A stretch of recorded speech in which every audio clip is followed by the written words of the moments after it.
retrouve pour démarrer une nouvelle semaine de vlog. J'espère que vous allez bien, j'espère que vous avez passé un bon week-end. Le mien, oui, il fut bon, il fut sous le signe de la lecture. Et je vous ai présenté justement les lectures que j'ai fait le week-end dernier dans le précédent vlog. Donc si vous ne l'avez pas encore vu, je vous invite bien évidemment à aller le voir. Comme d'habitude, vous le retrouverez dans le petit juste ici. Et justement dans le vlog précédent, je concluais sur un avis lecture sur ma lecture en cours, qui est un Agatha Christie. Poirot résout 3 énigmes. Donc on est ici dans un recueil de nouvelles de 3 énigmes que Poirot va devoir résoudre. Et j'ai sorti ce livre de ma palle parce que j'avoue que je savais pas trop quoi lire après le livre que j'ai lu juste avant, que je vous ai présenté dans le précédent vlog. Donc voilà, allez voir si vous ne savez pas duquel je parle. Oui, je disais, j'étais pas trop, voilà, je savais pas trop vers quoi me tourner, et comme nous sommes présentement fin juillet, je n'ai pas encore lu mon Agatha Christie du mois, donc je m'étais lancé le petit challenge de lire un Agatha Christie par mois. Je ne l'ai pas fait en juin, je n'avais pas envie de rater encore une fois ce challenge en juillet, donc je me suis dit, il faut que je sorte un livre de Agatha Christie du coup de ma palle. Je savais pas trop vers lequel m'orienter, j'avais pas envie de me plonger dans une enquête complexe et un livre long, et donc je me suis dit que le format nouvelle ça pouvait justement faire le taf. Et c'est vrai que d'habitude moi je ne suis pas trop fan du format nouvelle parce que je trouve que les enquêtes sont un peu trop rapides. Elles sont pas bâclées pour autant, mais je trouve que c'est, voilà, le dénouement n'est pas à la, enfin comment dire, l'enquête, le suspense, les recherches d'Hercule Poirot ou de Miss Marple ne sont pas à la hauteur comme dans un roman en fait, où vraiment dans un roman on prend le temps, on est baladé à gauche, à droite, et puis ensuite survient la révélation finale et on est toujours hyper bluffé. Dans le format nouvelle, je trouve que c'est un peu trop rapide, j'ai toujours un sentiment de trop peu, mais là, bizarrement, ça correspond totalement à mon mood du moment, et j'ai justement envie de quelque chose qui est un petit peu plus rapide, justement d'une enquête qui n'est pas trop alambiquée, d'une enquête qui nous balade pas trop entre les différents personnages et entre les différents suspects, et d'un dénouement peut-être un petit peu plus facile et un petit peu plus rapide. Et voilà, du coup ça fait totalement le taf avec mon mood du moment. Donc ici j'ai lu, j'ai terminé la première nouvelle. Donc dans la première nouvelle, on va suivre Hercule Poirot qui va être appelé avec l'inspecteur Japp. C'est l'inspecteur, hein. Est-ce qu'il est inspecteur? Moi j'ai toujours du mal avec les titres, hein, vous le savez. Hein. Il est où ce bougre?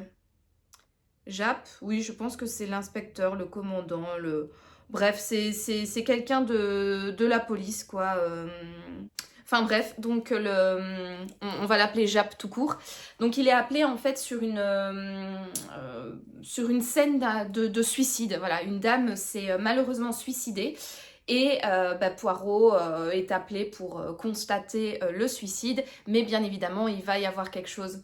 Il va sentir qu'il y a quelque chose qui ne tourne pas rond, et puis voilà, s'ensuit la suite de la nouvelle. C'était très surprenant, j'ai vraiment bien aimé cette nouvelle. Ça change, voilà, ça change des Poirots habituels, c'est un petit peu moins alambiqué, c'est un petit peu moins long, c'est un peu moins tortueux au niveau du raisonnement et du dénouement final, mais voilà, c'était une bonne nouvelle, ça m'a divertie. Et là je suis plongée, je suis en plein chapitre 4 de la deuxième nouvelle. Donc là on est cette fois-ci, Poirot a été appelé dans une demeure de campagne où il y a le ministre de l'armement, quelque chose comme ça, qui en fait s'est fait voler les plans d'une arme militaire, voilà, un peu top secrète. Et il ne faudrait pas que ce vol s'ébruite, et surtout il faut absolument qu'on retrouve les plans parce que ce serait une catastrophe si jamais ils étaient divulgués ailleurs. Et donc Poirot a été appelé à l'aide, il est là pour retrouver le voleur et bien évidemment retrouver les plans, parce que on se doute bien que le voleur en l'occurrence n'a pas pu aller bien loin parce qu'on est dans une demeure en campagne, on n'a pas entendu de voiture, etc. Enfin bref, le voleur est toujours entre les murs de la maison, et voilà, il faut savoir qui est le voleur parmi tous les invités donc du fameux chef ministre de l'armement, l'artillerie, je sais plus trop quoi, et trouver où sont les plans avant que les invités ne partent de la maison. Voilà, donc cette deuxième nouvelle, ouais, pareil. Limite, je la préfère à la première. J'aime bien les histoires de vol, les histoires de dissimulation comme ça. Je trouve que c'est toujours un petit peu plus... quand il y a un enjeu politique ou de réputation ou de trucs comme ça là derrière. Moi, j'aime vraiment beaucoup. Et voilà, donc je prends beaucoup de plaisir à lire également cette petite nouvelle. Et la troisième nouvelle s'intitule Le miroir du mort. Donc là, je suppose qu'on va de nouveau avoir un meurtre. Mais je vous en reparlerai dans un prochain rush parce que voilà, je n'y suis pas encore. Il me faut encore lire tout ça avant de me plonger dans la dernière nouvelle. Donc voilà, je suis à la page 102 sur 221. Donc un petit peu moins de la moitié. Chaque nouvelle fait environ du coup 75 pages. Et franchement, ça se lit vite, ça se lit bien. Je suis bien dans ce livre-là. Donc écoutez, je traînais un petit peu des pieds quand je l'ai sorti. Dimanche, j'avais par exemple pas trop envie de m'y plonger. Mais finalement, ça a été un bon choix et je passe un bon moment lecture. Donc voilà. Ben écoutez, stay tuned, comme j'aime à le dire, pour en savoir plus sur la suite de mon avis de Poirot résout 3 énigmes de Agatha Christie. Allez, c'est ici que je vous laisse pour ce premier rush de la semaine et je vous dis donc à plus tard.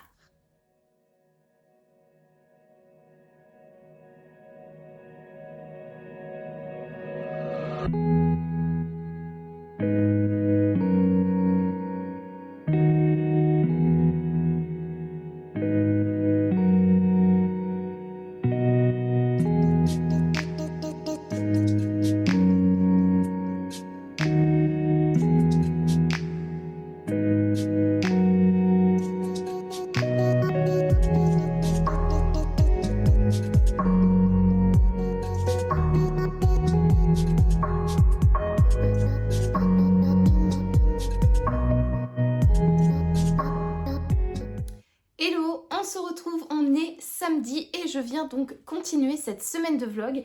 J'ai un bel update lecture à vous faire ainsi qu'un petit book haul parce que j'ai eu du courrier vendredi qui est arrivé, une commande que j'avais passée sur Amazon. Alors attention, ne vous excitez pas, c'est vrai que il vaut mieux passer en librairie que de passer par Amazon, c'est sûr et certain, mais j'ai une très bonne excuse, donc restez bien jusqu'à la fin de ce rush pour connaître pourquoi en fait je suis passée par cette plateforme digitale d'internet, voilà, plutôt que d'aller en librairie. Bref, la dernière fois que je vous avais pris, j'étais en pleine lecture donc du Agatha Christie Poirot résout 3 énigmes et je l'ai terminé depuis. Je sais plus trop où j'en étais la dernière fois, mais il me semble que j'étais dans la deuxième nouvelle et donc depuis, bah voilà, je l'ai terminé, donc j'ai fini la deuxième nouvelle et entamé la troisième. Alors au niveau du résumé de la troisième nouvelle, qui est intitulée Le miroir du mort, en fait Poirot va être convoqué par un sir anglais dans sa maison parce qu'en fait il pense être victime d'une escroquerie et donc il demande à Poirot de venir le voir pour essayer de lever le voile sur ce mystère et d'enquêter à ce sujet. Donc Poirot va se rendre dans la demeure du monsieur, donc il y va par train, il a attendu pour la soirée, etc. Sauf qu'au moment où il arrive, eh bien la personne qui l'a convié, donc le fameux Sir, le père de famille, est retrouvé assassiné dans son bureau et donc ça tombe bien, Poirot est là et il va donc mener l'enquête pour établir l'identité du suspect si il y a un suspect parce que tout pousse à croire qu'il s'agit d'un suicide. Alors maintenant, est-ce que c'est le cas ou est-ce que c'est un meurtre? Ça c'est Poirot qui va le déterminer tout au long de son enquête. Franchement, c'était vachement cool ces nouvelles. Alors c'est la première fois, en fait, je vous l'ai dit dans le précédent rush, je ne suis pas normalement friande des nouvelles d'Agatha Christie parce que je trouve que c'est beaucoup trop rapide. Je trouve qu'on prend pas le temps en fait de connaître le personnage, de connaître un petit peu leur motivation, éventuellement leur mobile ou leur alibi, etc. Je trouve que c'est toujours beaucoup trop rapide, mais contrairement aux autres recueils de nouvelles que j'ai lus, ici en fait il n'y en a que 3. Les autres recueils de nouvelles sont tout aussi longs, il y en a parfois 5, 6, 7, parfois 12 dans le cas de les 12 travaux d'Hercule Poirot. Et donc forcément, pour la même taille, avoir plus de nouvelles, c'est-à-dire que les nouvelles sont beaucoup plus courtes, donc beaucoup plus rapides. Ici, je trouvais que c'était quoi, une septantaine de pages, je dirais, par nouvelle, 75 pages par nouvelle. En fait, finalement, pour moi, c'est le bon format, c'est la bonne longueur pour ne pas avoir ce sentiment de trop peu et ne pas justement avoir ce sentiment de trop long pour le mood en fait dans lequel j'étais, parce que je vous l'avais dit, j'avais pas trop envie en fait de me plonger dans un roman long d'Agatha Christie, et donc ce format nouvelle c'était juste assez long pour ce que j'avais besoin sur le moment, et juste assez long également pour ne pas avoir le sentiment de commencer une nouvelle, d'aussitôt la terminer et d'avoir un petit peu cette impression de trop peu pour moi. Donc c'était vraiment une très chouette lecture, une très bonne surprise pour moi qui allait un petit peu quand même à reculons dans ce livre. Et franchement, ça fait le taf, on retrouve Hercule Poirot, on retrouve comme toujours son caractère un petit peu particulier et sa manière un petit peu particulière d'enquêter, où on se demande parfois pourquoi est-ce qu'il pose ces questions, parce que c'est complètement chelou et complètement random. Mais finalement, il arrive à nous surprendre avec le dénouement. Alors c'est sûr qu'ici, les dénouements sont un peu plus rapides que dans les romans. Il y a quand même un sentiment de waouh, ah ouais, il a déduit tout ça en si peu de temps, en si peu de trucs, en si peu ceci, en si peu cela. Et c'est clair que c'est beaucoup moins impressionnant que dans un roman avec ce personnage. Mais ça a fait quand même le taf et j'ai passé un bon moment. Et j'ai malgré tout été surprise parfois par l'identité des différents coupables, protagonistes, voilà, des différentes personnes qui interviennent dans ces 3 nouvelles. Voilà donc pour le livre que j'ai terminé, je l'ai terminé quand j'ai terminé jeudi. Oui, c'est ça, j'ai terminé jeudi parce que jeudi nous étions le 31 juillet et je n'avais pas tout de suite envie de me replonger dans un roman. Et comme nous étions à la fin du mois, je me suis dit tiens, j'ai encore envie de lire au moins un livre avant de clôturer le mois, et qu'est-ce que je vais pouvoir sortir pour la soirée, pour un livre que je peux terminer sur une soirée. Et j'ai donc décidé de sortir non pas un livre, mais 2 livres. Et c'est 2 livres assez courts parce que j'ai sorti de ma palle une BD et un manga que j'ai lu dans mon bain jeudi. Alors je sais, normalement c'est le petit bain du lundi avec ma petite routine skincare, mais j'ai passé une semaine un petit peu assez éprouvante, j'étais assez énervée, j'étais pas de très bonne humeur cette semaine, j'étais très stressée, enfin voilà, c'est une semaine un peu négative, hein, ça arrive. Et donc jeudi, j'avais vraiment besoin de me relaxer parce que vendredi j'étais en télétravail et donc c'était le dernier jour de la semaine où j'allais physiquement, j'allais clairement sur mon lieu de travail. Je travaillais toujours vendredi mais de la maison, et donc je me suis dit que c'était voilà, pour se détendre et pour commencer un petit peu le week-end en douceur. J'allais essayer de me faire une journée de travail où j'étais un peu plus relax que les autres jours, et j'ai donc décidé de prendre un petit bain jeudi soir, et j'ai lu ces 2 livres-là dans mon petit bain parce que j'ai pris quand même pendant une bonne heure et demie, hein. J'ai barboté voilà, dans de l'eau chaude et mousseuse pour essayer de détendre tous mes muscles crispés. Et franchement, c'était 2 chouettes lectures pour accompagner cette petite baignade, parce que aussi bien l'une que l'autre, c'était des lectures très divertissantes et quand même assez drôles. J'ai d'abord lu Crapule de Jean-Luc Deglin, donc ici on est dans le tome 2, j'avais lu le tome 1, je sais plus trop quand, mais je vous mettrai mon avis ici si ça vous intéresse d'aller le voir. Et donc là on suit en fait les aventures de Crapule et de sa maîtresse, et franchement voilà, c'est des petits sketchs à chaque fois comme ça de 4 cases. Chaque page c'est une situation, chaque page c'est un petit sketch différent qui raconte donc le quotidien je dirais peut-être quoi, d'une dame qui a fin vingtaine, début trentaine et qui a un petit chat qui fait plein de bêtises. Et bah voilà, en tant que détentrice, propriétaire, esclave d'un chat moi-même, ayant en plus ou moins le même âge que la protagoniste humaine de cette BD, bah on s'y retrouve hein, et franchement c'est hyper drôle. Alors bien évidemment parfois c'est un petit peu caricatural pardon, et tiré un peu à l'extrême vraiment de la dans le côté un peu burlesque, un peu voilà vraiment humour plus.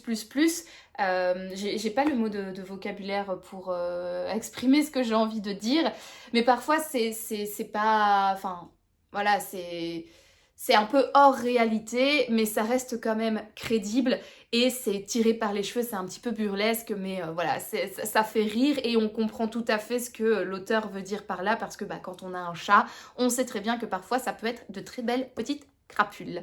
Franchement, je l'ai dévoré, j'ai trouvé ça très très chouette. J'aime beaucoup le dessin, j'aime beaucoup également la mise en couleur de cette BD. C'est très sobre, hein, c'est noir, blanc et bleu, mais je trouve que c'est très délicat, c'est très joli. J'adore le chat, comment il est représenté, ça me fait vraiment trop rire. Et voilà. Ouais, franchement, j'ai passé un super bon moment.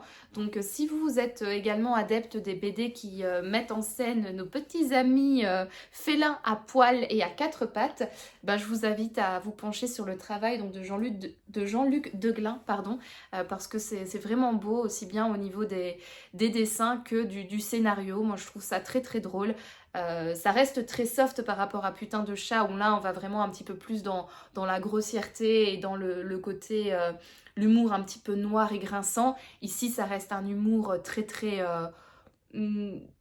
normal, genre, enfin voilà, c'est un humour classique, ça ne dépasse pas dans les sens, dans les humours un petit peu plus particuliers comme l'humour noir ou l'humour peut-être un petit peu plus beauf comme j'aime le dire parfois. Ça reste un humour très soft, mais ça fait totalement le taf et franchement j'aime beaucoup cette BD et j'espère qu'il y aura un tome 3 parce que je vais, s'il y en a un en tout cas c'est sûr, je vais me le procurer. Voilà donc pour la première lecture que j'ai fait dans mon petit bain. Et le deuxième livre que j'ai lu, donc je vous l'avais présenté, hein, c'est le deuxième tome également de Détective Conan. Alors, on m'a dit que ça se prononçait Conan, parce que bah, des personnes parmi vous regardent ou ont regardé la série télévisée. Et dans la série, ils disent Détective Conan. Donc écoutez, bah moi je dis Conan dans ma tête, mais je vais essayer pour le vlog de dire Conan pour vraiment être raccord avec la série télévisée parce que bah, ça doit être la prononciation officielle du coup.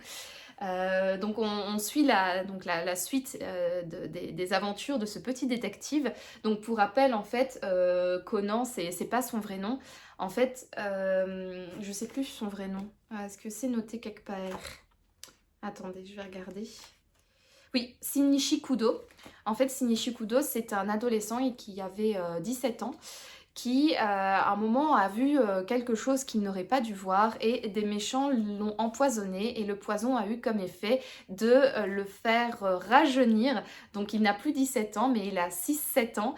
En tout cas d'un point de vue apparence et corporel parce que son cerveau, sa manière, enfin voilà, dans sa tête en fait c'est toujours Shinichi Kudo de 17 ans et il espère en fait trouver l'antidote pour redevenir l'adolescent qu'il était, mais en attendant de trouver l'antidote il doit bien s'y faire, il doit vivre dans la peau d'un petit gamin de 6 ans et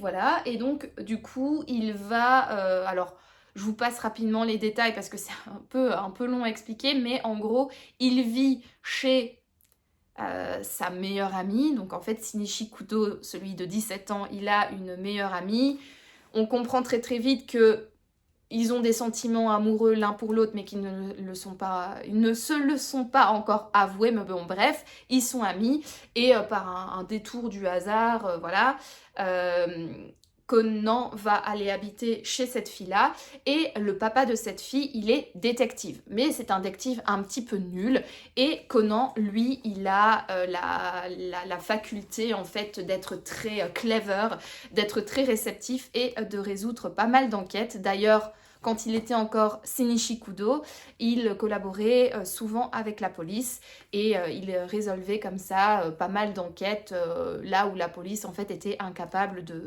d'avancer ou de trouver l'identité de différents coupables de meurtres, de vols, d'arnaques, etc. Et donc, Conan va aider donc le papa détective un peu nul en l'aidant, en l'aiguillant, en faisant pas mal de choses pour que les différentes enquêtes qui lui sont confiées soient donc résolues. Alors, dans ce deuxième tome, on commence en fait, je dirais qu'il y a deux parties dans ce deuxième tome. Il y a la première partie qui est carrément la suite du premier tome, donc c'est-à-dire on va avoir quelqu'un qui va venir voir le papa détective un petit peu nul, qui va lui donner une enquête, et le papa détective un peu nul va enquêter. Bien évidemment il se gourre sur plein de trucs et puis Conan, pardon, ah oui, chasser le naturel, il revient au galop, hein. Et donc Conan va venir et grâce à lui, le mystère, l'enquête va être résolu. Et en fait dans la deuxième partie, on va suivre le club des petits détectives, je pense que c'est ça. Attendez, je regarde. L'équipe des jeunes détectives, pardon. Ouais, je pense que c'est ça. Mais en tout cas, en fait, c'est donc Conan. Comme il est petit, qu'il a 6-7 ans, forcément il doit retourner à l'école primaire et dans sa classe il va devenir ami avec ces personnages-là. Donc là c'est Conan et là c'est les trois personnages avec lesquels il va devenir ami. Et ces personnages-là sont friands d'enquêtes, de mystères, d'horreur, etc. Et donc dans la dernière partie du manga, on va les suivre, qui vont aller dans une maison réputée hantée. Et puis il va leur arriver des choses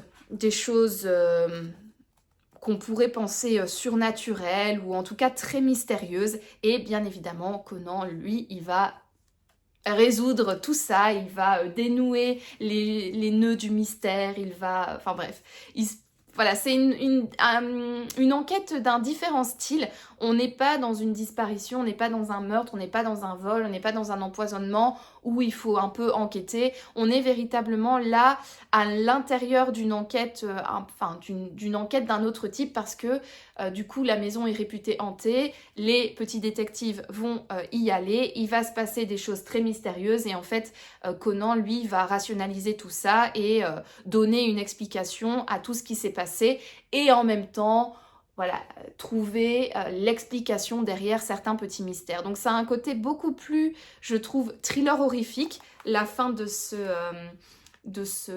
manga, alors que la première partie est peut-être un petit peu plus du style policier, enquête, on va être avec les enquêteurs, etc. Et là, ça va véritablement jouer un petit peu plus sur le frisson, sur le mystère, sur le suspense. Et je dois bien avouer, j'ai préféré cette deuxième partie. J'ai adoré ce nouveau style. J'ai trouvé en fait que ça changeait parce que c'est vrai que du coup, pendant un tome et demi, on était un petit peu dans une enquête, enfin dans un type d'enquête qui se répétait. Et là, dans la deuxième partie de ce tome, ça changeait totalement. En plus, il était avec des enfants de son âge, donc c'est une totale autre dynamique au niveau des enquêteurs, etc. Et franchement, j'ai trouvé ça super cool. C'est vrai que à un moment donné, je m'étais dit, waouh, parce que je pense qu'il y a 105 romans, quelque chose comme ça, de Détective Conan. Je m'étais dit, waouh, si c'est toujours un petit peu la même chose comme ça, donc toujours une personne qui vient voir le détective nul qui enquête, mais qui enquête, voilà, pas de manière très bien. Puis Conan qui lui débarque, qui arrive à tout résoudre et qui trouve des subterfuges pour essayer de faire comprendre aux adultes qu'ils sont sur la mauvaise voie et que la bonne voie c'est celle-ci, cela. Je m'étais dit, waouh, si c'est toujours un peu la même façon de faire, ça va devenir un petit peu lassant. Et j'espère que dans les prochains mangas, il y aura une nouvelle dynamique au niveau des différentes enquêtes. Et en fait, j'ai pas eu besoin d'attendre le troisième tome, vu que c'est arrivé à la fin du deuxième. Et j'espère vraiment continuer en fait à suivre cette petite équipe, parce que j'ai adoré, j'ai trouvé ça très frais. Alors, De manière générale aussi, Détective Conan, c'est un petit peu tiré par les cheveux. Il y a des choses qui lui arrivent, que ça n'arriverait pas dans la réalité. Il s'en prend plein la figure, parfois dans des bastons, et il est toujours open et disponible, alors qu'il se prend mais des tartes et des tartes sur la figure où tu te dis, bah moi j'en reçois 2, je suis KO dans le coma, quoi. Lui, non, voilà, il continue à avancer, à se battre. Ce qui a été également introduit ici, que j'ai oublié de vous dire, c'est un petit peu les gadgets. Donc le voisin des parents de donc Shinichi Kudo, mais slash Conan, hein, c'est un peu un savant fou, un inventeur, etc. Et il lui donne en fait à chaque fois des outils un petit peu à la James Bond, vous voyez. Donc il a par exemple un nœud papillon que quand il parle à l'intérieur du nœud papillon comme ça modifie sa voix. Il a des lunettes qui sont connectées avec une puce qu'il peut poser sur une personne et grâce à ces lunettes, il va voir où la personne se situe sur une carte de la ville dans laquelle il réside. Il a également des bretelles extensibles qui lui permettent de capturer des gens, de faire levier, etc. Enfin, voilà, c'est des petits gadgets. Je pense qu'il a ici ses bretelles. Je vais vous montrer si je le... Hop, attendez. Oui, voilà. Vous voyez, en fait, il va enlever ses bretelles et en fait, ses bretelles sont extensibles et si jamais il appuie sur un bouton, ça va permettre de resserrer les liens et donc là, il arrive à ouvrir une trappe grâce à ses bretelles qu'il n'arrivait pas à soulever grâce à sa petite force de gamin, quoi. Et donc, en fait, c'est aussi une nouveauté par rapport au premier tome. On a comme ça des petits gadgets qui apparaissent, qui lui facilitent sa vie, ses enquêtes, etc. Donc voilà, écoutez, ce tome m'a confirmé le fait que j'ai envie de continuer cette série. Je suis curieuse de voir ce qui va se passer. J'espère donc, comme je vous l'ai dit, avoir également des petites aventures avec ces personnages-là, parce que je trouve que c'est du coup le bon compromis. Ça donne 2 styles différents au niveau des enquêtes. Ça donne 2 dynamiques différentes. C'est voilà, d'un côté on a ce côté un petit peu plus enfantin qui croit parfois à des choses qui ne sont pas du tout rationnelles et de l'autre côté on a le monde des adultes avec un côté oui très Louis de Funès burlesque, etc., qui fonctionne bien, mais c'est quand même des enquêtes un petit peu plus style polar, policier, et alors que les autres on est plus dans du thriller et voilà. Donc voilà pour mon avis. Je sais pas quand j'achèterai le 3e tome, mais c'est sûr en tout cas je continuerai cette série parce que c'était vraiment une bonne lecture et j'ai trouvé ça très divertissant. Je l'ai lu assez rapidement, ça m'a fait bien plaisir et ça m'a permis de passer également un bon moment lors de ma 2e partie de Petite Baignade. Voilà donc pour mes lectures. Alors je ne vais pas encore vous présenter ma lecture en cours, je vais attendre d'être demain voire lundi pour vous la présenter parce que je n'ai pas beaucoup avancé et j'ai envie d'être un petit peu plus avancée avant de vous la présenter et de vous donner un premier aperçu de mon avis sur cette lecture. En revanche, ce que nous pouvons faire pour l'instant ensemble maintenant, c'est parler de mes 2 achats. Alors, j'ai acheté 2 livres, je vous l'ai dit, sur Amazon.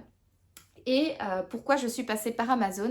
Parce que ce sont des livres qui sont auto-édités et je n'ai pas trouvé d'autres moyens d'avoir ces livres que en passant par Amazon. Et je pense que l'autrice d'ailleurs sur ses réseaux sociaux, elle note que pour avoir ces livres, c'est soit si on la rencontre dans un salon littéraire, soit passer par Amazon qui du coup va pouvoir nous envoyer ces livres-là. Et donc, quels sont ces livres auto-édités que j'ai achetés? J'ai pris le 2e et le 3e tome de la saga La Demoiselle et le Mousquetaire de S.D. Fisher. Alors c'est une saga de Cozy Mystery que j'ai commencé il y a... Alors j'ai lu le 1er tome qui était Funeste Fiançailles. Je vais vous le chercher, si je vous le montre tout de suite. Voilà. Hop. Ah, j'ai fait tomber la petite carte de l'autrice. Voilà. Hop.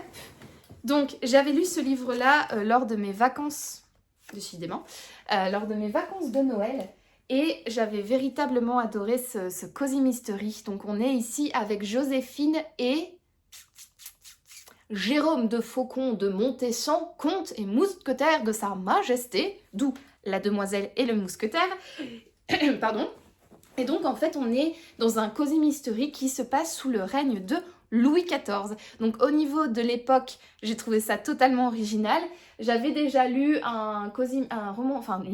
des romans d'une saga de Cozy Mystery qui se passait également dans une période hors 19e siècle et 20e siècle.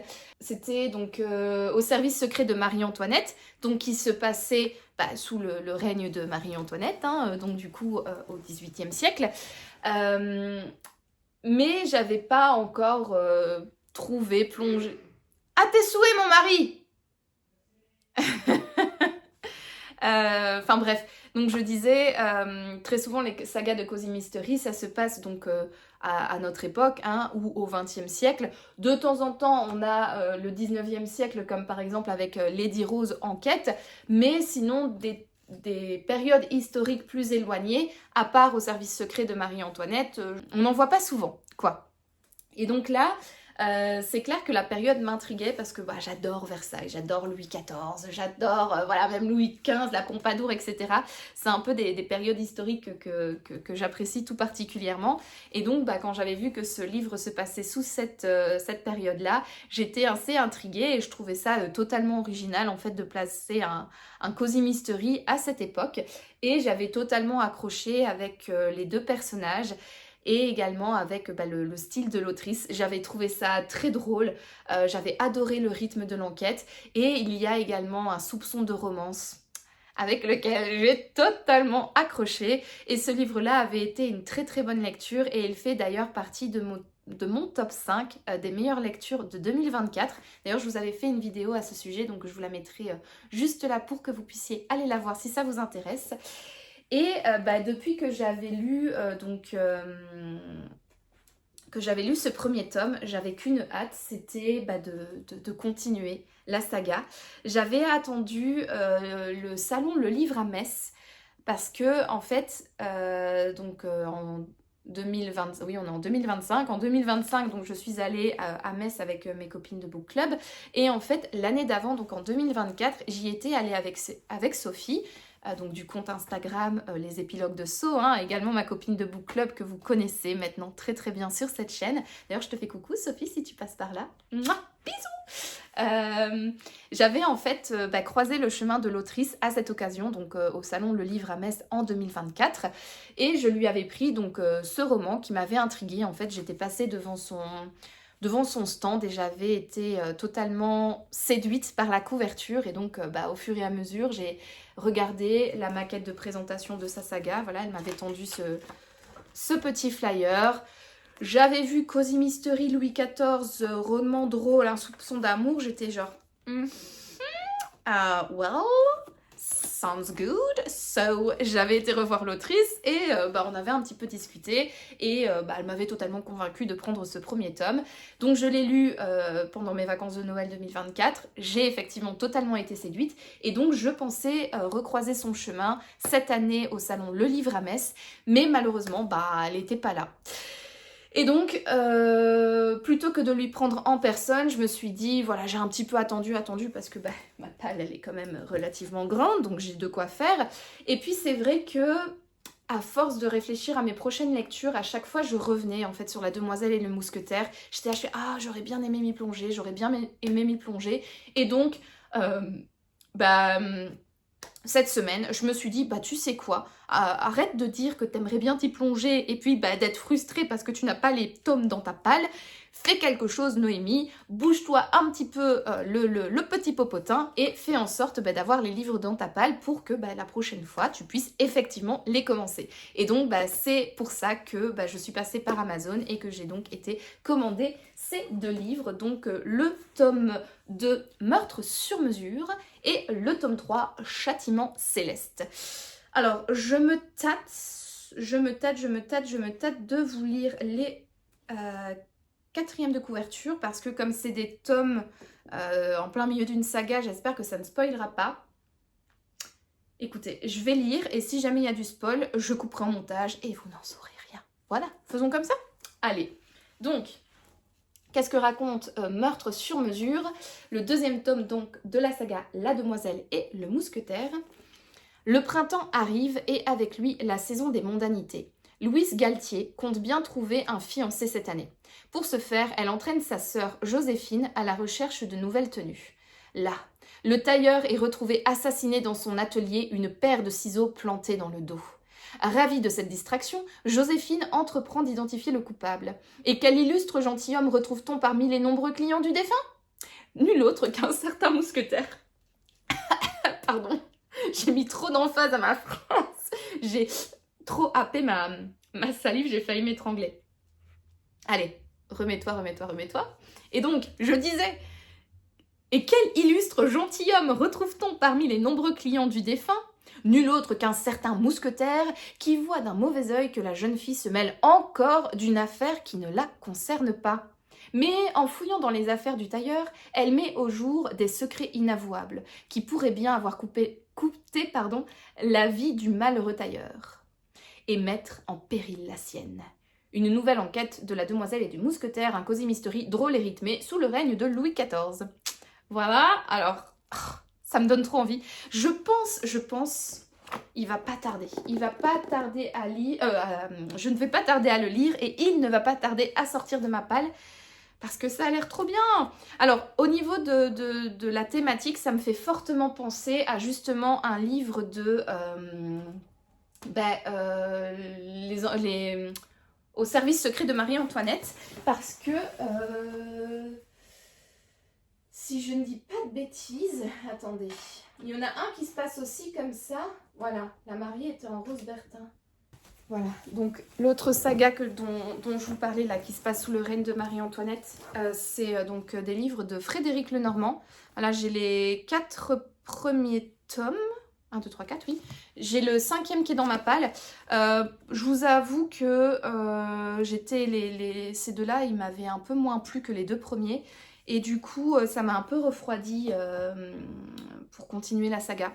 Faudrait peut-être que je ressorte le 5e tome pour donner une dernière chance. Mais si jamais c'est sur le même élan que ces deux-là, je pense que j'arrêterai définitivement cette saga-là parce que c'était pas... Ouais. J'avais plutôt aimé les 2 premiers tomes, ceux-là je les avais trouvés vraiment excellents. Attendez, parce que en fait, pas de répit pour la reine, l'enquête du Barry,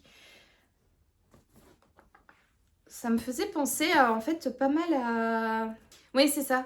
Ça me fait penser en fait à ce tome-ci, donc la mariée était en rose Bertin, parce qu'en fait, donc au service secret de Marie-Antoinette, on va suivre donc Rose Bertin qui est modiste et qui habille du coup elle habille la haute société française quoi, et le deuxième détective c'est Léonard Autier qui est un coiffeur intrépide et maladroit. Qui est extrêmement créatif et qui coiffe du coup Marie-Antoinette. Et donc ces 2 personnages un petit peu haut en couleur vont collaborer pour être en fait au service secret de Marie-Antoinette. Hein. Donc comme Marie-Antoinette, elle se sent pas très bien à la cour de Versailles et qu'elle ne fait pas confiance au service policiers ou en tout cas aux enquêteurs, aux personnes qui gèrent l'équivalent de la police à l'époque.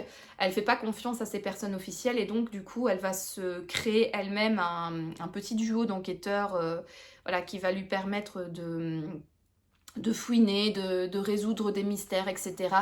Pour elle, en toute discrétion, parce que voilà, comme je l'ai dit, elle n'a pas confiance aux policiers officiels de Versailles. Bref, et donc dans ce 3e tome, la mariée, oui c'est le 3e, il y avait en fait... il y avait aussi un fort lien en fait avec le monde de la mode. Donc forcément, comme l'une des détectives c'est une modiste, il y a toujours, voilà, on est toujours à un moment donné dans son atelier, etc. Mais dans ce tome 3, c'était un peu plus prononcé parce qu'en fait, il y avait un voleur qui s'est enfui, voilà, accoutré d'une robe de mariée, et cette robe de mariée était une création de Rose Bertin, qui est la modiste de la reine, et donc voilà, ça avait...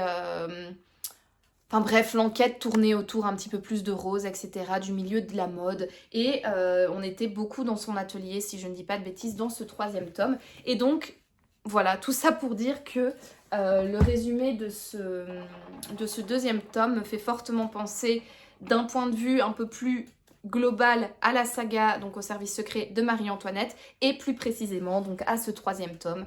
Donc la mariée était en rose Bertin. Voilà donc pour le résumé de ce 2e livre et un petit peu la présentation, l'intégration, voilà, j'ai mêlé plusieurs sagas. Donc avec au service secret de Marie-Antoinette. Je passe maintenant à la lecture de la 4e de couverture du 3e tome, donc Châtiment céleste. Que fait une fille de médecin quand le père de son amie est gravement malade ? Elle met son propre père et elle-même dans un carrosse à destination de la Normandie pour leur venir en aide, bien sûr.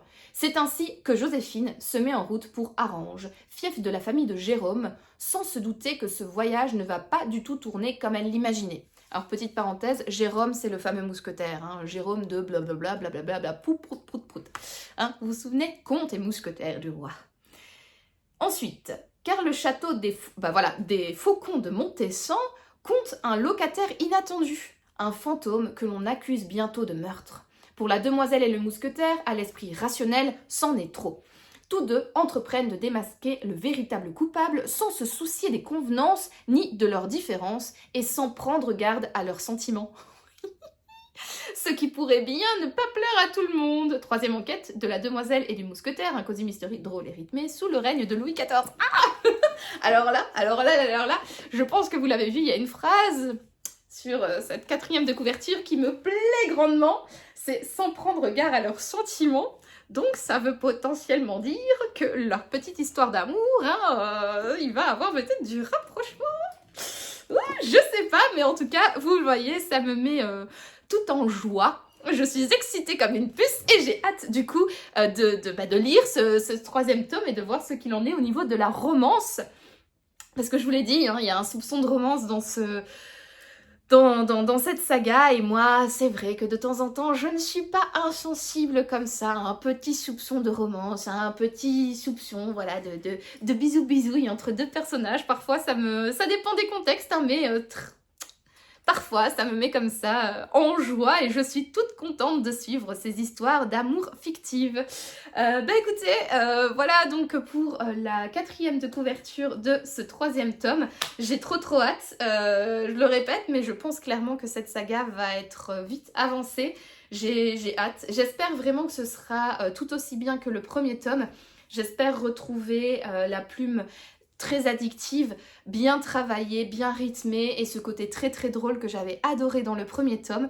Donc écoutez, stay tuned comme j'aime à le dire et on verra dans plusieurs vlogs ce qu'il en est et si j'aime toujours autant. Voilà, écoutez, je pense que j'ai bien blablaté pour aujourd'hui et je vous présenterai dans un prochain rush ma lecture en cours. Je vous dis donc à plus tard.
Mardi et je viens clôturer cette semaine de vlog. Alors j'ai sorti mon plus bel outfit automnal, n'est-ce pas? Parce que la météo n'est pas terrible et j'avoue qu'après des semaines et des semaines de pluie et de quand même temps relativement frisquet, Eh ben, j'ai l'impression d'être en automne et l'automne est ma saison préférée. J'adore les citrouilles, j'adore les arbres qui se colorent en rouge, orange et j'adore bien évidemment les pumpkin spice latte. Donc, ni une ni deux, j'ai sorti l'un de mes plus beaux suites parce qu'à chaque fois je dis je vous sors mon plus beau suite, mais en fait je dis ça à presque tous mes suites. Donc, l'un de mes plus beaux suites que j'avais reçu en cadeau de la part de Stéphanie et Sophie, mes copines de book club.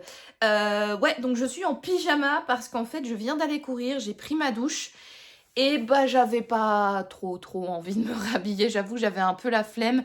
J'avais envie d'une tenue confortable après cette course relativement complicado, comme toutes les courses, hein, c'est pas évident et voilà. Donc écoutez, ma foi, au moins je suis propre, je sens bon. Vous n'en aurez jamais la certitude, hein, à travers votre écran, mais je vous rassure, je me suis quand même fait une petite beauty, une petite douchette avant de prendre la caméra pour quand même vous respecter, hein, n'est-ce pas? Donc, sinon, pourquoi j'ai repris la caméra? Eh bien, pour conclure ce vlog. Et si je ne m'abuse, la dernière fois que je vous avais pris, je vous avais laissé sur un petit suspense parce que je vous avais pas encore présenté ma lecture en cours. Cela dit, je me suis rendu compte d'une chose, c'est que j'avais oublié de vous parler de quelque chose en réalité, parce que je n'ai pas une, en fait, lecture en cours, mais j'en ai deux. J'en ai deux parce que j'ai mon livre physique et j'ai également un livre audio. Et si vous me suivez depuis quelques épisodes sur ma chaîne, vous savez très bien que j'ai commencé il y a moult semaines le Comte de Monte Cristo en audio. J'ai fait peut-être un ou deux updates lecture à ce sujet. Je pense que ça fait, je sais pas, ça fait peut-être 1 an que j'ai commencé ce livre audio et je vous en ai peut-être parlé 2 fois à tout casser parce que je n'avance pas. Bref, je trouve que le récit est un peu long, je m'ennuie. Voilà, dans le Comte de Monte Cristo, enfin voilà, bref. Mais en fait, c'est surtout que j'ai commencé un autre livre audio pour une toute autre raison. Et ça fait maintenant bien 2 semaines que je suis dans ce livre audio et je vous en ai toujours pas parlé sur cette chaîne. Donc je vais remédier à cela. Mais avant de vous parler de mon livre audio, parlons de ma lecture physique parce que c'était le dernier cliffhanger. Et là, je fais cliffhanger sur cliffhanger sur cliffhanger. Wouh, on dirait un Alexis Lavsker. Ben voilà, je me littérarifie dans mes vlogs. Ça veut rien dire. Non, soit j'aime faire du petit suspense, voilà, faire du petit teasing pour vous tenir en haleine jusqu'au bout, ma foi. Alors, sinon, donc, ma lecture en cours, j'avais envie d'autre chose. J'avais envie d'une lecture douce, d'une lecture qui me réchauffe le cœur, d'une lecture un petit peu guilty pleasure, you know. Et bah, si vous me suivez depuis longtemps sur cette chaîne, vous savez qu'il y a voilà, un genre en particulier qui est un petit peu mon guilty pleasure, c'est les romans, les romances. Voilà, les romances. Et j'aime tout particulièrement les romances qui se passent dans l'ancien temps, surtout en Angleterre, surtout à la période de la Régence. Et bah avec tous ces indices, je pense que ça peut vous aiguiller sur le choix du livre que j'ai sorti de ma palle. Alors, est-ce que vous l'aviez? Dites-le moi dans les commentaires si vous aviez deviné que j'ai sorti de ma palle l'un des tomes de la saga Bridgerton de Julia Quinn. Donc ici, j'ai entamé le tome 7, donc c'est un double tome, il y a le tome 7 et le tome 8 à l'intérieur. Et j'ai commencé le tome dédié à Hyacinthe. Alors, je pensais que toute la saga Bridgerton, c'était dans l'ordre plus ou moins alphabétique, parce qu'en fait on commence avec Daphné qui est la 4e sœur de la fratrie, puis ensuite on suit Anthony, Bénédicte, Colin, Héloïse, Francesca, enfin bref on suit les Bridgerton dans l'ordre chronologique de naissance, et donc je m'attendais ici en commençant ce double tome à suivre l'histoire de Grégory, et puis ensuite celle de Hyacinthe, mais non, c'est inversé. On suit d'abord Hyacinthe, qui est la petite dernière de la famille Bridgerton. Et le prochain tome, ce sera dédié à Grégory. Alors, j'ai pas mal avancé. J'ai commencé ce livre, je sais plus quand. Jeudi? Vendredi? Non, ça, je sais plus. Enfin bref, j'ai commencé ce livre il y a quand même un certain temps et j'ai pas mal avancé ce week-end, surtout dimanche. J'ai pas mal lu et j'ai également... non, hier j'ai pas lu parce que j'avais la migraine, mais j'ai un peu lu dans le bus ce matin et en rentrant tout à l'heure du travail. Mais sinon, voilà, j'ai surtout avancé dans cette lecture dimanche. Je suis à la page 244 sur 360 367, voilà. J'ai mis voilà, un marque-page ici au milieu pour marquer le début du second tome. Donc il me reste voilà, ça à lire, 120 pages quoi, plus ou moins.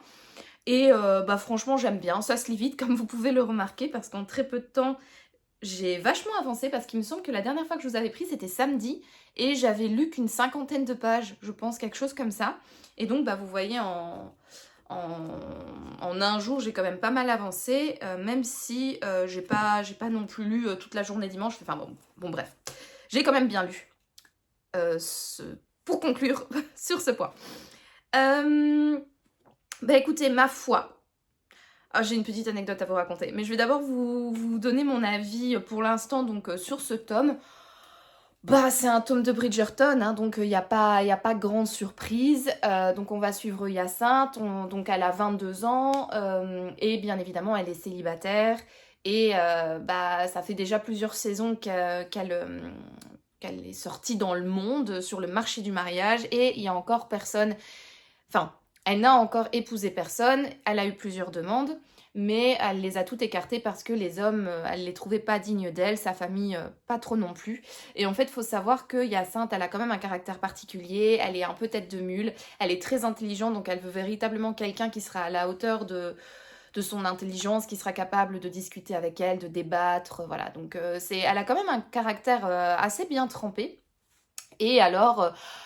bien évidemment, on va suivre un personnage masculin, hein, et je ne vous spoil pas en vous disant que bien évidemment, mes deux gens, ils vont terminer ensemble, hein.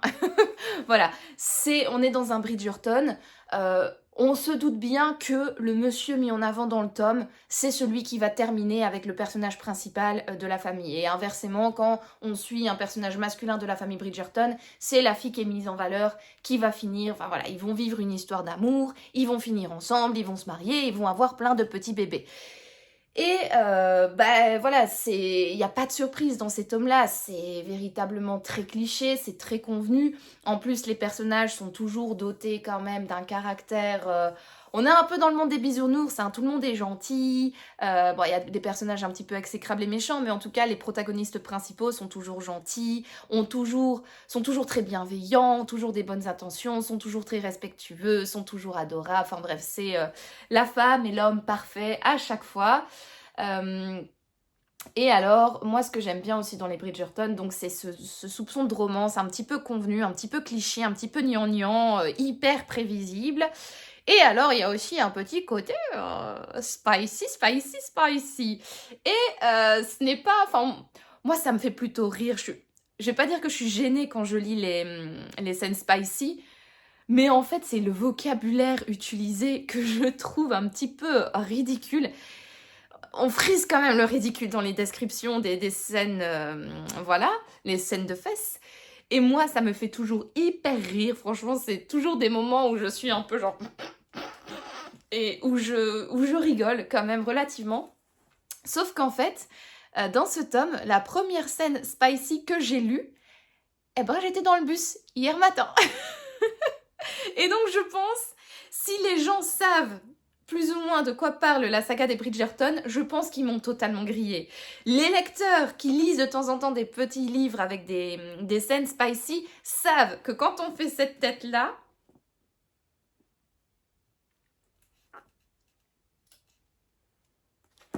c'est qu'on est en pleine scène de cul, quoi. Voilà, c'est la petite anecdote que j'avais à vous raconter sur le sujet. C'est vrai que, comme par hasard, il a fallu que je sois dans le bus au moment où il y a eu une scène spicy. Je l'avais pas vu venir celle-là parce que voilà, Hyacinthe est quand même une petite dévergondée et je ne m'attendais pas à cela d'une Bridgerton. Et donc du coup, je m'attendais pas du tout dans le bus et quand je l'ai vu venir, j'étais non, non, me dis pas que si, dites-moi. Et puis voilà, je pense que ça s'est vu sur ma tête que j'étais en train de lire une scène de fesses. Et ça reste mignon et tout, hein, c'est pas non plus pornographique, c'est pas non plus hyper explicite. Ça reste très cliché dans les descriptions parce qu'elle utilise un vocabulaire voilà, il rentra en elle jusqu'à la garde, il se logea à l'orée de sa féminité. Enfin voilà, c'est toutes des petites descriptions comme ça. Il joua avec son petit bouton de rose. Enfin bref, c'est vraiment des descriptions hyper imagées pour expliquer la chose. C'est beaucoup moins cru que par exemple j'avais lu une romance de Noël cet hiver, enfin l'hiver dernier. Je vous en avais parlé sur cette chaîne, je vous mettrai la vidéo dans le petit i comme d'habitude juste ici si vous voulez aller voir mon avis sur ce livre. C'était un Highlander pour Noël.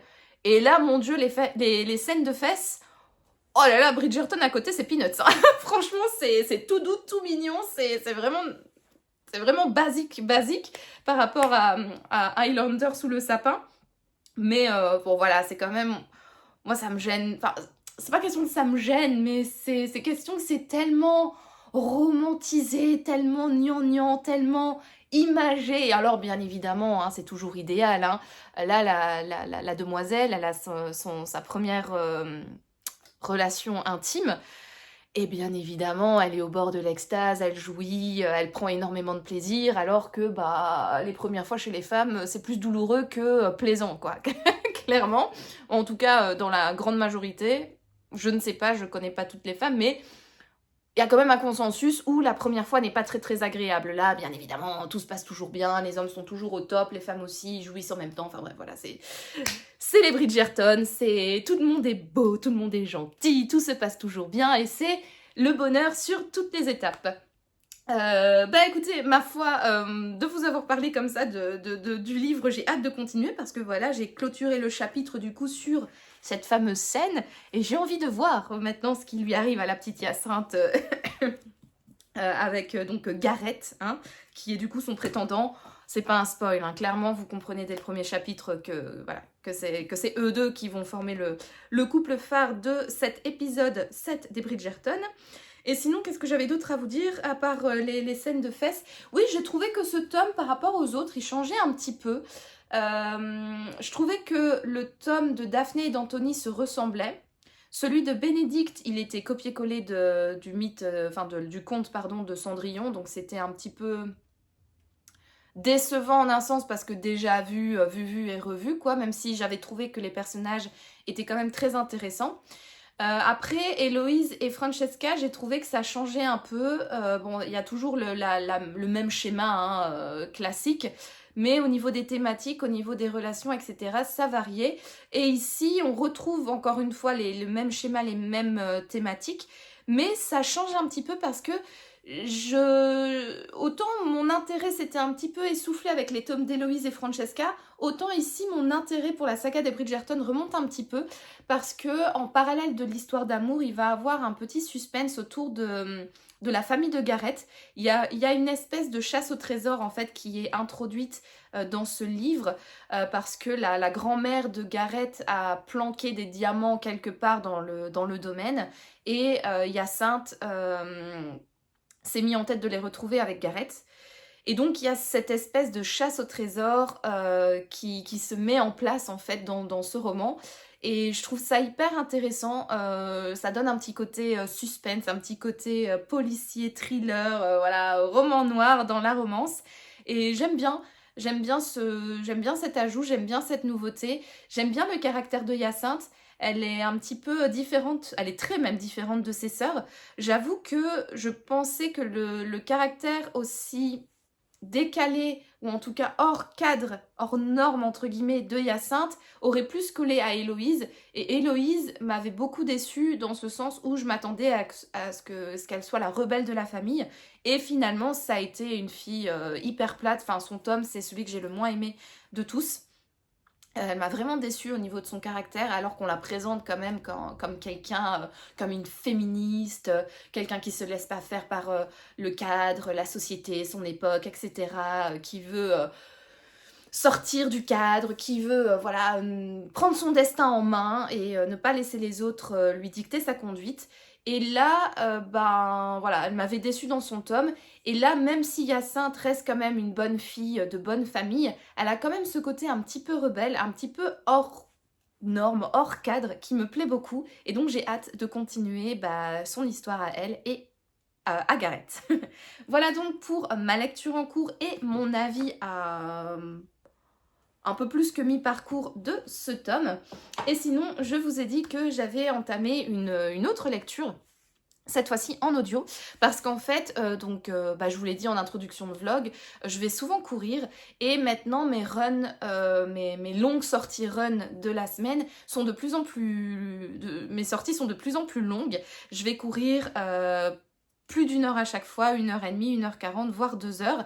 Et j'avoue que, en fait, à la longue, écouter la musique, moi, ça m'ennuie. J'ai fait un run de 15 km la dernière fois, et j'avoue que allez, on va dire 7-8 derniers kilomètres, c'était extrêmement pénible.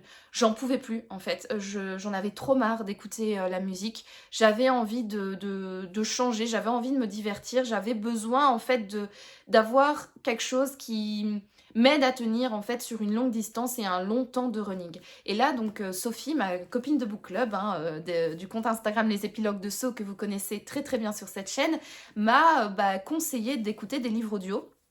Elle m'a dit, voilà, pourquoi pas, tente, et puis on verra. Et donc, à ma longue sortie d'après, où j'ai couru aussi plus ou moins 15 km pendant 1h30, j'ai testé, du coup, l'astuce du livre audio. Et ma foi, ça a très très bien fonctionné. Et donc, maintenant, à chaque fois que je sors, que je fais soit mes runs de récupération d'environ une demi-heure, 45 minutes, soit mes sorties longues, et bien maintenant, j'écoute un livre audio et j'ai choisi de lire. Alors, c'est Aranea. Voilà, Aranea, la légende de l'empereur de Alexandre Murat. Je vous mettrai la couverture juste ici. Voilà, les joies du montage. Qui est un livre que moi j'écoute du coup sur Audible et que vous pouvez retrouver au format physique aux éditions Pocket. Donc c'est un livre qui est un thriller historique où il y a des énigmes, une chasse au trésor. Encore une fois, on retrouve un peu la même thématique que dans les Bridgerton. Une chasse au trésor, en fait, parce que Napoléon Ier, l'empereur, en sentant la mort venir, il a distribué 7 aigles en argent à 7 différents membres de sa famille, et il a crypté des lettres avec son frère Joseph. Et ces aigles sont censés, en fait, si on arrive à les réunir et à déchiffrer les différents symboles qui sont gravés dessus, ils sont censés mener à quelque chose d'exceptionnel, un trésor, quelque chose d'hyper important pour l'humanité, et quelque chose qui a aidé Napoléon à son retour de sa campagne d'Égypte dans le très positif, à devenir le grand empereur qu'il est devenu. Donc on ne sait pas trop ce que l'empereur dissimule, c'est très nébuleux. Et donc du coup, on suit donc à notre période contemporaine, qui s'appelle Alex Méry, qui est un professeur d'histoire des civilisations, pardon si je ne dis pas de bêtises, qui est engagé par un milliardaire américain qui a justement, je pense, 4 aigles en sa possession, qui est chargé en fait de découvrir ce trésor, de mener l'enquête, de découvrir où sont cachés les autres aigles, de déchiffrer le code qui est gravé derrière ces aigles, et donc de découvrir où est caché ce fameux trésor inestimable qui a une importance apparemment capitale pour l'histoire de l'humanité, etc. Dans sa quête, donc Alexandre Murat, c'est l'auteur, Alex Méry, c'est le professeur d'histoire des civilisations. Il va être aidé par Mary. Donc on a Alex Méry et on a Mary, donc Marie, avec l'accent français. Qui est, elle travaille pour le FBI, et elle tient également une agence de sécurité, quelque chose comme ça. C'est une nana hors pair pour traquer les trafiquants d'art. Voilà, c'est une meuf qui arrive, qui est super bonne, hyper athlétique, qui arrive à tirer de manière parfaite avec un flingue. Enfin bref, c'est la nana hyper cliché, qui est toujours une bonasse douée dans tous les domaines. Enfin bref. Et donc ce duo, donc Alex et Marie, vont essayer du coup de trouver le fameux trésor de Napoléon. La seule chose, c'est que leur quête va être quand même semée d'embûches, parce qu'il y a Horatio, je ne sais plus son nom de famille, qui est un trafiquant d'œuvres d'art colombien, il me semble, qui lui aussi en fait est à la recherche de ce trésor. Et donc voilà, il va y avoir recherche croisée, il va y avoir petite guerre entre ces deux protagonistes, ces deux clans pour trouver donc du coup le trésor de Napoléon. Alors, c'est clair que c'est toujours plus difficile quand je lis un livre audio parce que moi je suis quelqu'un qui est très très visuel et du coup j'ai du mal à retenir les noms, les prénoms, les noms de famille, etc. Vu que je ne le lis pas, je l'écoute. Mais ma foi, bon, ça fait quand même tout à fait le taf. Et j'avoue que bien que j'écoute le livre en courant, en fait, mon esprit arrive à totalement me focaliser sur le livre. Et donc, bien que j'en ai pas l'air comme ça, je suis totalement au fait, au fait de l'histoire et j'arrive totalement à suivre. Écoutez, franchement, j'aime bien ce livre. Je trouve que j'ai bien choisi. J'avais pas envie d'écouter un livre qui se trouvait dans ma palle. J'avais envie d'écouter autre chose et notamment un livre que je n'avais pas et que je n'avais pas nécessairement envie d'acheter. Et donc, je m'étais dit, bah voilà, qu'est-ce que j'aimerais bien lire en ce moment? Je m'étais dit, il me faudrait un thriller qui soit quand même prenant, mais pas trop avec des cliffhangers, pas trop alambiqué non plus, quelque chose d'assez facile. Et ma foi, j'ai choisi un thriller historique en fait, parce que voilà, Napoléon, j'aime bien l'histoire de l'empereur, Napoléon c'est un petit peu un de mes personnages historiques préférés, et je m'étais dit, bah ma foi, ça me fera passer le temps, je suis historienne de l'art, je suis toujours hyper passionnée par ce genre de récits, j'ai pas beaucoup, enfin j'arrive très bien à situer sur une timeline historique les différents événements, pardon, les différents protagonistes. J'ai pas besoin de beaucoup réfléchir moi personnellement là-dessus vu que j'ai une très très bonne connaissance du contexte historique, donc je me suis dit bah voilà, ça sera pas trop alambiqué. C'est quand même souvent ce genre de roman, il y a une quête, il y a une chasse au trésor, donc c'est quand même très haletant. Je m'étais dit ma foi, ça pourrait être pas mal pour ma course, et effectivement ça fait totalement le taf. Je suis vraiment bien dans l'histoire. Je vais courir avec vraiment beaucoup de plaisir à chaque fois que j'ai un run, donc un run de récupération ou un run long. Je mets avec grand plaisir ce livre audio dans les oreilles. D'ailleurs aujourd'hui j'ai fait un tempo run. Donc run guidé, donc je n'ai pas du tout mis mon livre audio dans les oreilles et je suis relativement frustrée parce que j'ai hâte d'avancer, j'ai hâte de continuer les aventures d'Alex et Marie, j'ai hâte de savoir, en tant que lecteur, on est encore un petit peu dans le flou concernant le trésor de Napoléon. On se doute que ça va plutôt dans une direction au lieu d'une autre, mais on sait. Voilà, il y a toujours un petit doute quant à ce qu'est ce trésor. Et donc, j'ai envie, en fait, de savoir où est-ce qu'il est planqué, ce que c'est, est-ce qu'ils vont le trouver, est-ce qu'il existe, est-ce qu'il va avoir d'autres rebondissements avec Horatio. Enfin, vraiment, je suis vraiment à fond dedans. Je trouve qu'il y a un bon rythme, je trouve que c'est hyper intéressant. Je trouve que le ratio entre l'histoire, l'avancée de l'histoire et les parties historiques, je trouve que c'est très très bien géré. Alors bien évidemment au niveau de l'histoire et de l'avancée de l'histoire, les différentes choses qui se mettent dans l'engrenage pour que les héros avancent vers le Graal, hein, vers le but de la quête. Bien évidemment, c'est un petit peu cliché, tout se met en place hyper facilement. Ils rencontrent de temps en temps des obstacles, mais les obstacles sont vite surmontés. À chaque fois qu'ils ont un problème, ils arrivent à trouver une solution en 2-2. Il n'y a pas l'air d'avoir beaucoup de problèmes financiers, ni beaucoup de problèmes de collaboration au niveau des différents membres d'une équipe scientifique, ou voilà, à chaque problème, qu'il soit informatique, qu'il soit au niveau d'armes, qu'il soit au niveau des moyens humains pour faire quelque chose. Voilà, à chaque fois il y a une solution qui est trouvée. On a besoin d'un génie en informatique qui arrive rapidement à décrypter et à pirater quelque chose, on le trouve hyper facilement. On a besoin d'une information sur un prêtre sous l'époque de Napoléon. Ah bah tiens, bien évidemment, le professeur, il a dans son carnet d'adresses quelqu'un qui est spécialisé, bien évidemment, sur ce prêtre-là. Enfin bref, il y a vraiment ce genre de cliché hyper facile au niveau de l'avancée de l'enquête. Tout se goupille bien, tout se met bien en place dans l'engrenage. Il n'y a pas beaucoup de...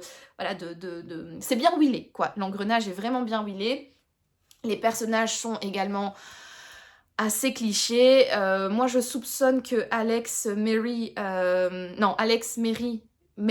Oh là là, c'est un peu compliqué, hein. Alex, Mary et Mary... Même en audio, parfois, à chaque fois, je suis un peu... Putain, il n'aurait pas pu trouver deux noms complètement différents, mais bon, bref. Le choix de l'auteur. Donc, je disais Alex, donc le professeur d'histoire.